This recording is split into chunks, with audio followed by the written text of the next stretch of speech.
ఈ మొగుళ్ళున్నారే, వీళ్ళ first priority ఎప్పుడు వాళ్ళ మమ్మీ, నెక్స్ట్ డ్యాడీ, వాళ్ళ సిస్టర్. ఎప్పుడైతే ఈ హస్బెండ్ వాళ్ళ మదర్కి ఇస్తారో, ఫస్ట్ ప్రయారిటీ ఇస్తారో అప్పుడు ఈ అత్తగారు ఎక్కడికో వెళ్ళిపోతుంది.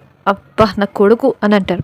అదే ఎప్పుడైతే ఈ మొగుడు గారు మనకిస్తారో అప్పుడు వీళ్ళ పేరెంట్, వీళ్ళ మమ్మీ ఉంటారు చూడండి, అమ్మో నా కొడుకును మార్చేసింది ఇది చాలా మాయల మరదలా ఉంది, పెళ్ళయ్యాక నా కొడుకు మారిపోయాడు, ఎప్పుడు నన్ను అడిగేవాడు, ఈరోజు దహా ఎక్కడి నుంచో వచ్చిన దానికి సపోర్ట్ చేస్తున్నాడు, దాన్ని మొదట పెడుతున్నాడు అని ఫీల్ అయిపోతుంది. ఇలా ఎందుకండి ఆలోచిస్తారు? వాళ్ళనే సర్వస్వాన్ని నమ్ముకొని వచ్చిన పిల్లలకేగా ఇస్తున్నారు. ఏరు కోరి మరి తెచ్చుకున్న కోడలకే కదా ఇస్తున్నాడు వాళ్ళ కొడుకు. ఎందుకండి? ప్రతి అత్తగారు కూడా కోడల్ని కూతురులా అనుకుంటే, నా కొడుకు నా కూతురు అని చెప్పి అనుకుంటే,